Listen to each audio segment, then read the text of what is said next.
On today's show, I chat with Jason Harris about what it means to be an influencer, the 4 principles for being a master influencer. We talk about how personal character is more important than facts and arguments when it comes to persuasion, all the ways empathy plays into business, and a bunch more.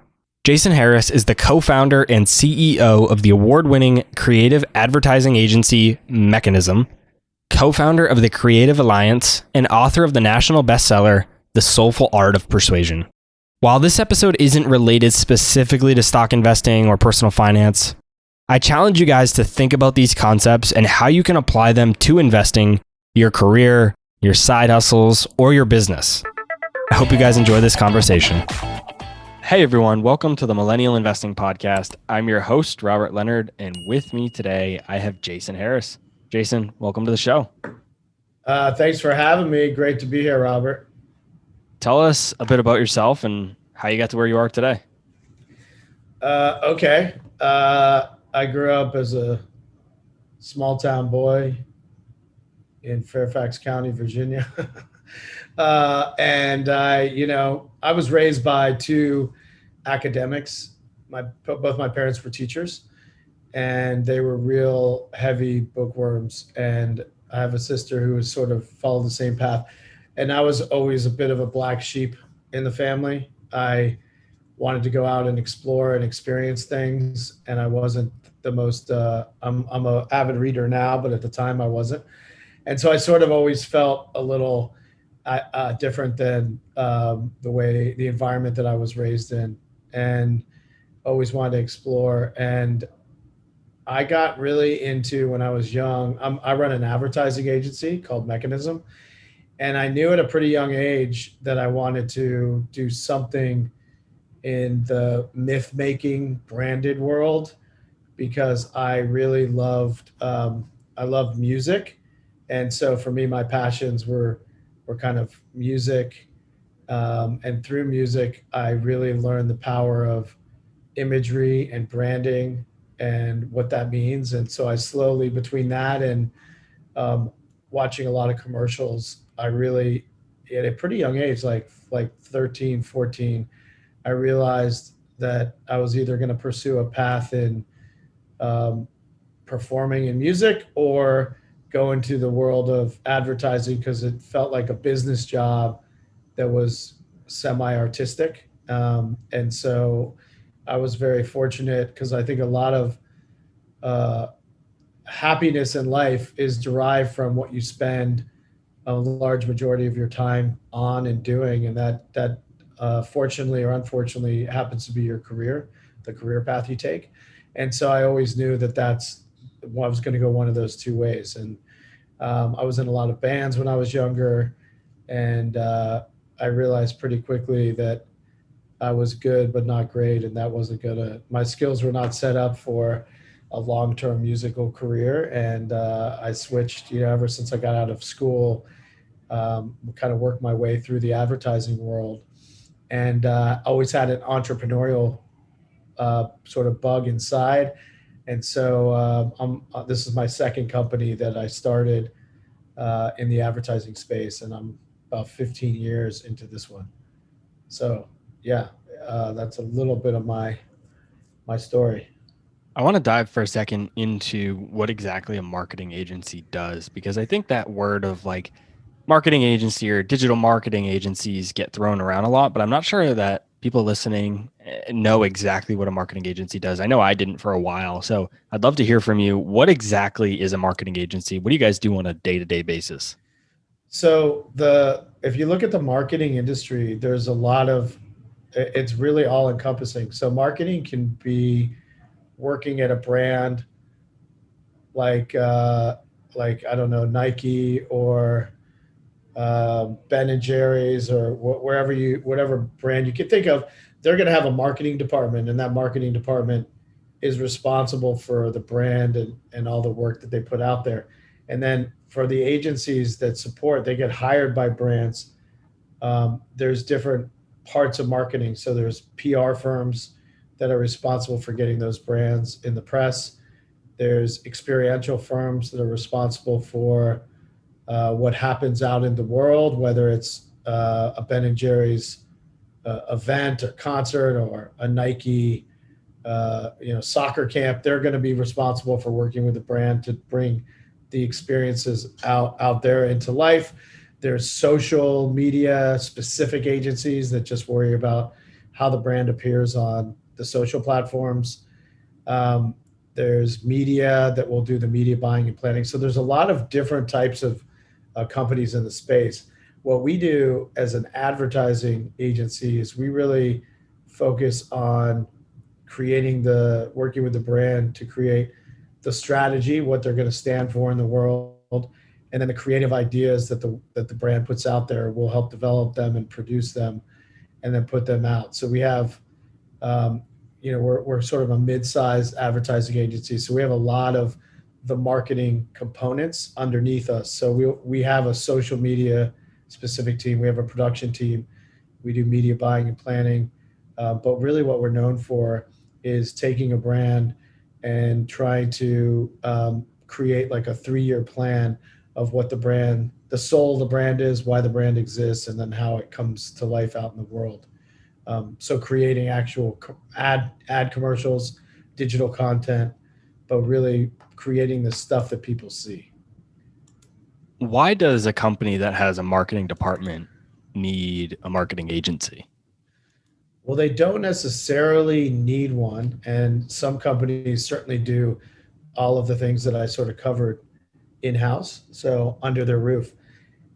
But what happens is typically a brand, like a brand that we work on, say Peloton, they have a pretty big in house team. There's so many functions to marketing, whether it's customer retention, it's running their profiles, it's what the interface looks like when you ride a Peloton, the actual interaction. It's how you get customers through the customer acquisition funnel. So they'll usually be with a really big size brand. There'll be too much work for any one group to handle. So a brand like that might have several outside firms plus their in-house agency or their in-house department. So they don't necessarily need outside agencies. They can do it on their own. But what an outside agency brings is the perspective of the customer and the consumer. So I always think brands need that outside perspective. They need that outside agency who isn't in the inner workings of a company. They're not worried about the politics or who reports to who or where the idea came from. They're really just looking at the brand as if they were a consumer using that product or service. So they have an outside perspective that's very valuable for brands because as you know, if you're working somewhere, you get really caught up in the inner workings and you're sort of in a bubble and you need that outside perspective for some fresh thinking. Yeah, it's interesting because I've always wondered why big companies do that and hire marketing agencies. Peloton's a great example. I've seen Coca-Cola does it. So I've always kind of just wondered, like, these are some of the like massive companies. I just never understood why it was needed, but everything you just explained is great and Yeah, and clearly. it's a lot of companies don't. They don't always need it, but I find it incredibly valuable. When I look at my own agency, uh, we hired an outside firm to build our website, for example. And the reason why is they'll interview stakeholders that might have different opinions, and they'll sort of take that feedback and then propose ideas, and then we can evaluate those ideas instead of us just building it in house with our team. And so, even as an advertising agency that has those capabilities, we still use other firms to do some of our work. One of the things you're personally passionate about teaching people is how to be a master influencer. In today's day and age, when people hear the word influencer, they think of social media influencers. What do you mean Yes. when you say influencer? So the way I use it, master influencer, is somebody who is persuasive and influential in their sphere, whether that's their work sphere, their personal sphere, but in their little life ecosystem, someone that holds a lot of weight and can influence people. So I'm using it in the classical sense, not the creator sense of the word. You also have 4 principles for being a master influencer. Tell us what each of those are and then break them down for us. Yeah, sure.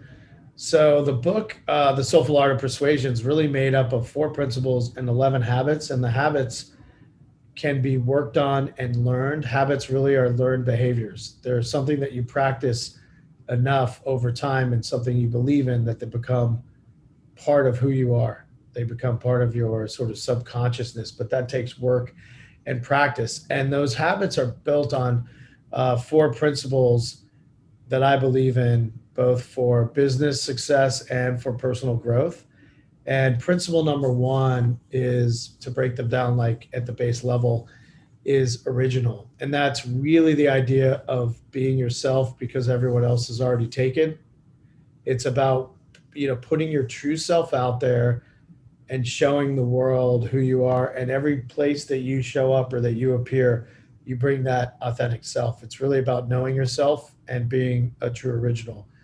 Principle two is generous. And that's really kind of creating and cultivating a sense of gratitude and recognizing that every interaction you have with someone can result in something great. And it's about giving things away freely, whether it's your time, your money, your connections, your resources, but it's about giving things away at every interaction, which makes things come back to you with compound interest by sort of having that belief.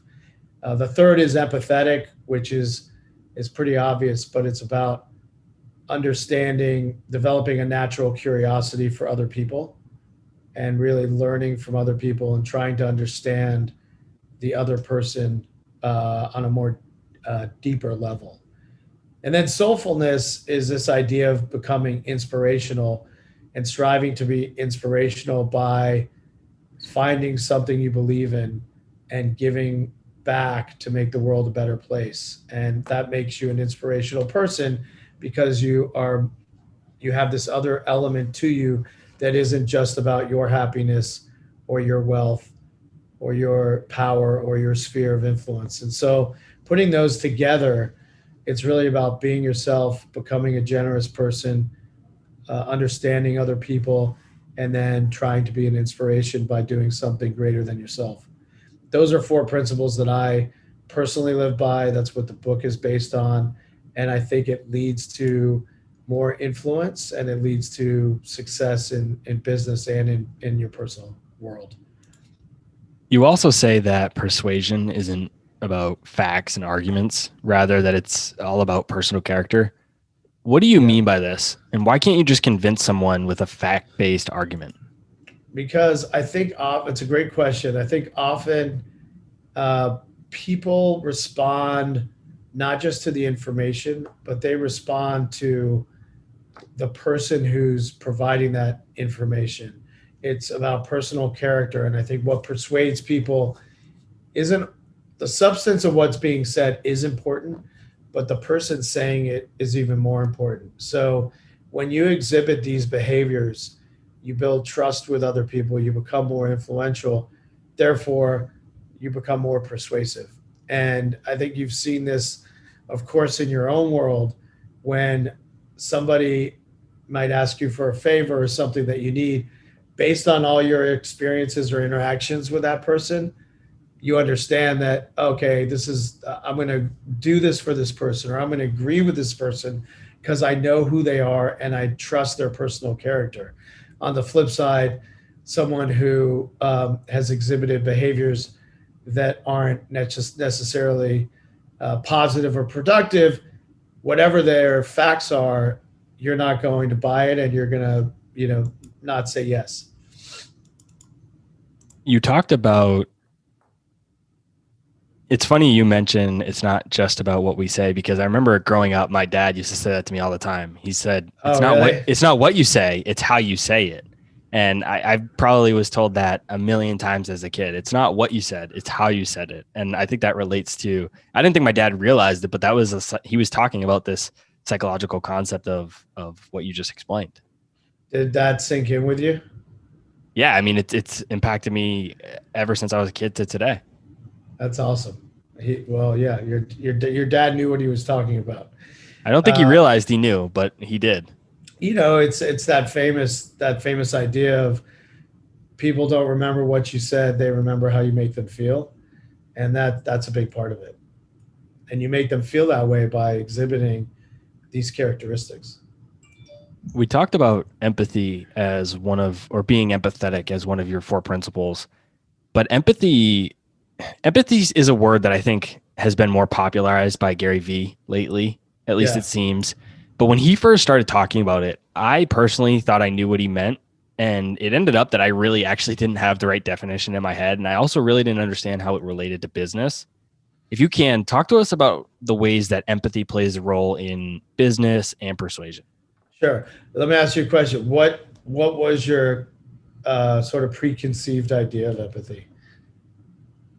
I honestly don't quite remember exactly what Yeah. it was, but I do remember listening to his podcast one day and kind of a light bulb went off and I was just like, wow, I was thinking about this wrong this whole time. This is actually what he means versus what I was thinking at the time.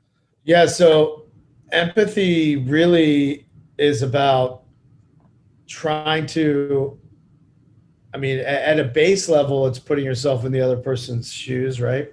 That's like you've heard that before. But at the base level, that's trying to understand someone else's viewpoint and being able to put yourself and see the world through their eyes so that you have a better understanding of them. It's not agreeing with someone or just trying to help someone out or anything like that. It's really learning and putting yourself in someone else's sort of shoes, and it develops a better understanding of the motivations behind that person, which allows you to make a deeper connection than just say digging into your views and feeling like it's an us versus them mentality. And there's three ways that I talk about being more empathetic. And the first is to try to make it about the other person and really learning more about them than judging them, and really going from small talk into real conversations about who they are, and understanding the other person. The second is seeking out collaborations, so really joining forces with other people both in your personal life and in your work life, but trying to understand how to work together and collaborate with people from a diverse set of backgrounds and different areas of expertise or different beliefs.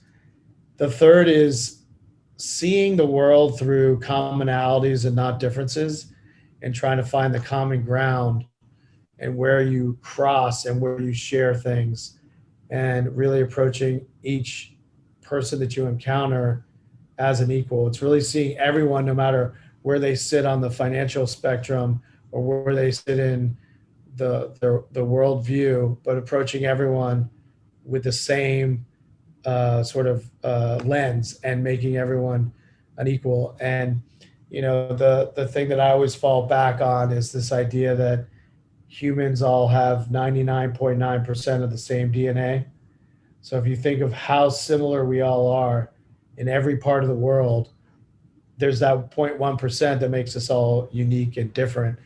Obviously, we all develop differently, but that shows you that the human condition is a shared one, and we all are way more alike than we are different, even though the world and the media tries to point out all of our differences, which of course there are differences, but at the heart of it, as humans, we're all incredibly similar. When we were walking through your four principles, you mentioned that you also have 11 habits. And I want to walk through those and talk about how those 11 habits will help people become authentically persuasive. We can take them one by one and talk through them, but let's work our way down the list of all 11 of your habits. All right, let's do the deep dive. All right, go ahead, kick it off. All right. So, the first idea is to, be yourself. And the way you work on being yourself is really by understanding, having a journal and understanding your value system and what your set of beliefs are and putting those down. And I think we all kind of have a sense of it, but we never really write those down. And when you do that, it forces you to um, coherently express what your belief system is. So having a belief system, sort of number one, looking at role models in your life, whether they're local role models, family role models, or famous role models, and understanding why you feel like they're role models, what appeals to you about them, and understanding how that makes up who you are and your uniqueness and your characteristics, understanding the music you like, the books you love, the movies you like, and why, and what represents you in those things that you are drawn to. And so it's really at base understanding who you are. And once you understand who you are, you have the opportunity to be yourself because you're not trying to figure out who you are. You really have that core value system of who you are. So that's one. The second is really learning to be a great storyteller. And I think when you want to be influential or persuasive and you want to make a point of view to an audience or to someone in your sphere or at work, you need to be able to connect with them emotionally and with something that's sticky, something that's memorable. So understanding how to tell stories are really important. And those can be familiar stories that everybody knows. Those can be unique stories that have happened to you in your life, or those could be famous stories pulled from pop culture entertainment. But having a collection of stories to make your point at any given time, that's really important. The second, or the third one rather, is this idea of letting go of short-term transactional thinking, but trying to build relationships by being yourself and not putting pressure on relationships because you need something out of them, but playing the long game and focusing on building your network, building long-term relationships over time. And so this idea of never be closing, because we hear always be closing all the time, it's switching your brain to be thinking that you're never closing.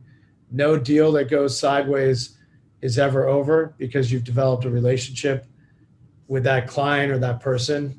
And so it's always thinking about long term. Don't let relationships drop to zero. You're always expanding your network and you're always keeping in touch with people that will benefit you in numerous ways throughout your career. And so that's sort of the basis of being original and being yourself. And how about the next one? Okay, did those make sense? Yeah, sounds great. All right, cool.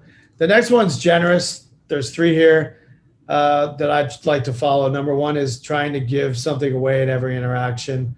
Whenever you cross paths with someone, trying to leave them a little bit better off than they were before they met up with you and encountered you. And that could be giving away advice, time, can even be a gift. But I always think about when I'm interacting with people, what value can I give this other person? And I know that when I do that, that will come back to me. And you're trying to not do it because you want something out of it, but you know that in the universe, by being generous in spirit and giving things away, you will be more successful over time. And it's sort of that personal character that we talked about in your dad's expression of it's how you say it, it's what you do, it's how you make people feel. And that's a good way to build a lot of goodwill. The second under generous is practicing positivity. So cultivating your idea of the good things in life and gratitude and recognizing that every interaction can result in a new connection or something great down the road, but it's having this optimistic spirit, which, you can habitually train yourself to be a positive person, believe it or not. The third is showing respect. There was this Harvard study on what people, they surveyed like 10,000 workers, and they asked the most important thing for them in their quality of life on the job. And it wasn't money or being promoted or having a fancy title. It was that they were respected. And when you show other people respect, and by being as present as you can, admitting when you make a mistake, being sincere, you're showing respect and you're taking other people seriously. And that is another way of being a generous person, which is showing respect to other people. So, and in the book, I cover all these habits, and then there's certain ways you can work on these habits. A lot of it has to do with journaling and other things like that. The third, I'll keep rolling here, but the third is empathetic, and those three things are making it about the other person. We talked a bit about this, but having this natural curiosity about others, seeking out collaborations, and, and looking at the commonalities we all share. The fourth principle is this idea of being an inspiration and being soulful. And there's the idea of striving to do something more by really giving back and trying to make the world a better place. And these can be really hard things to do, or they can be really light lifts. But typically you want to think about skills you have, because we all have skills. Mine happens to be marketing and advertising, with the whatever 10,000 hour rule. You've kind of mastered that. So it might be a skill like that. I know how to play musical instruments from my background. So it could be whatever skill you might have. You might have 3 to 5 skills that you feel like you're really strong in. Think about how that, and then think about something in the world that you want to fix or that you care about, what cause you might care about, or in your local community. And you try to marry your skills with something you believe in, and then figure out a way to put that into the world. And by doing that, you become a soulful persuader and an inspiration, and people really admire that. And really what you get, it's like boomerang giving. You're giving it to the world, but what you get for your soul is even greater. So that's sort of the idea of these principles and what to do out into the world. How does the law of attraction play into all of these different principles and habits that you just talked about? That's a great connection to make. But I think the clearly being inspirational and being positive and knowing who you are plays deeply into that idea of the law of attraction, right?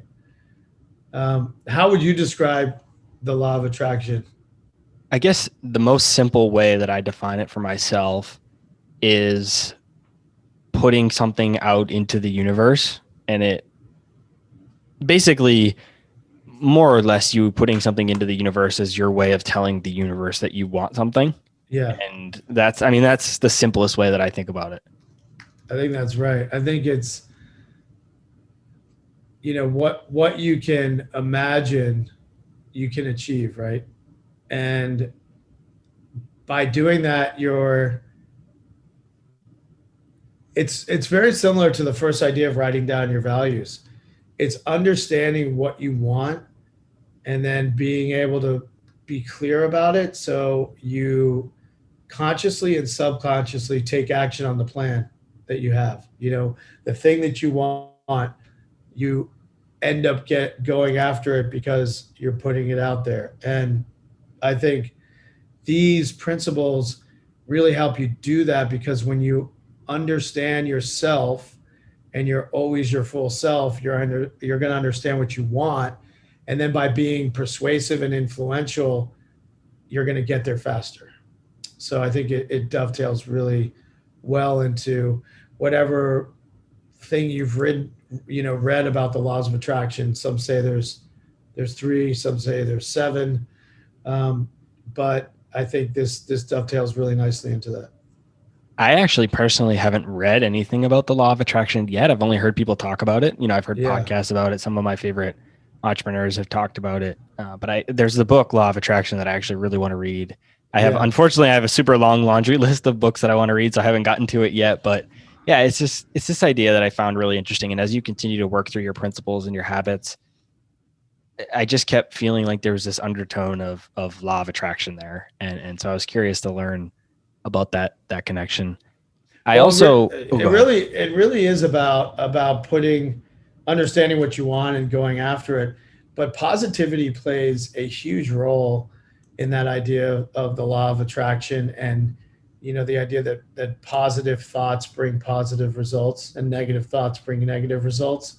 And you see that with people that the constant Debbie Downer is always focused on the things that aren't going right, and therefore that begets more things that aren't going right, because that's what the mind is focused on.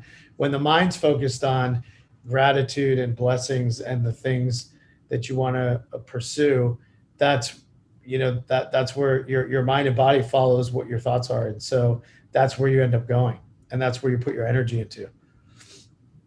I was honored to have Dr. Robert Cialdini on the podcast back. No way, dude. Yeah, That's awesome. back on episode 91.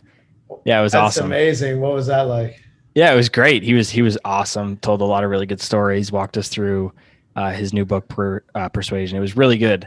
So I'm curious to hear from you, from your perspective. How does your version of persuasion, the soulful art of persuasion, how does it differ from Cialdini's psychology of persuasion? Well, I think his is much more focused on just that psychology. Mine is much more focused. My book is really a modern update on how to win friends and influence people. It's really to me the modern, and I read a lot of those sort of quote unquote business, improvement or self-help books, that category. And I didn't find a lot that followed my set of beliefs and how I become successful.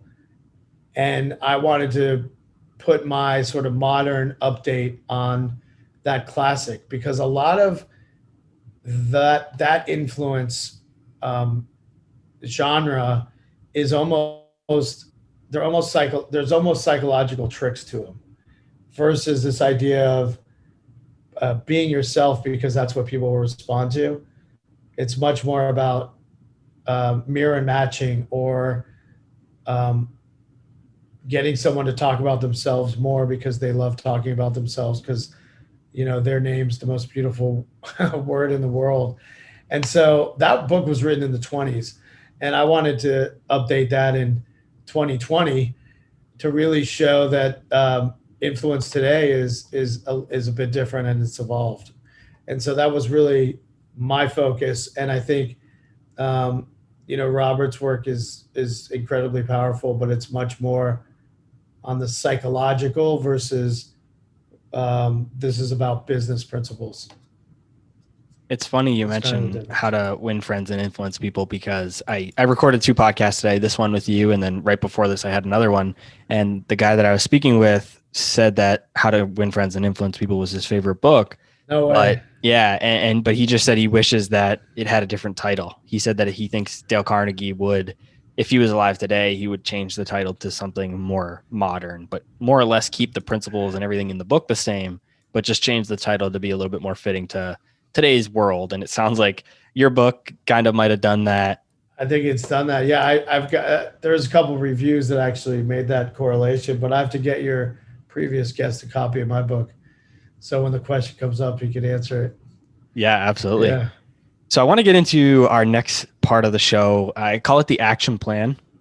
And I like to ask the guests 3 questions, or for 3 recommendations that can help create an action plan for listeners of the show for when they're done this episode. They can just be quick little answers, or you can go into as much depth as you want. But the first question is, what habit or principle do you follow in your life that has had a big impact on your success that not enough people do, but they should? Yeah, so I'm gonna give you two, even though you asked for one. Sorry, Robert, but because one's sort of a bigger idea and one's a direct action you can do. But for me, the biggest game changer was this idea of this is the blueprint of my book, which is this idea of being original and being yourself and not being afraid to be vulnerable, show your personal idiosyncrasies, connect with other people by breaking down and being open and talking about who you really are. That's been the biggest game changer for me. And I used to almost have my out of work personality and my at work personality. And it's really hard to compartmentalize your life and manage that. And when you realize you need to show up as your authentic self in every situation and be open and let people in, that to me was the biggest game changer and sort of healthy way of living for me that has made me a much more positive, optimistic, and gracious person. So that to me isn't necessarily a tip or a skill, but it's a way of thinking and always showing up as yourself. And then I would say the other way I would answer that is I used to not be a generous person. When I started in business, I would sort of hoard my contacts or keep information to myself because I thought business was this cutthroat game. And the biggest change for me in that aspect was this idea of generosity, which was the hardest skill for me to learn. It was the habit that I had to practice the most. And once I had this open, share my network, connect people with other people, put it out there, realize that we're all after the same things, and giving things away, that kind of turbocharged my business because people were more apt to respond to me and return the favor and come to me, and I became a much more persuasive person. So that's sort of the two to me that are the most important. Was there a turning point for you when you realized you had to be more generous? And the reason I asked that is because I felt the same way when I first got into business, and I'm still super young, but when I first started, I was very like the exact same way as you, very Yeah, close knit, closed off. But now I've become a lot more generous. And for me, that turning point was learning of this idea of being abundant or having an abundance mindset. And that was yeah, the turning point for me. yeah. That for me it was when I started my first business, just to sort of prove how deep I was in the other direction. I started the business. Now I have three partners. We co-founded a company together. We work together. We collaborate.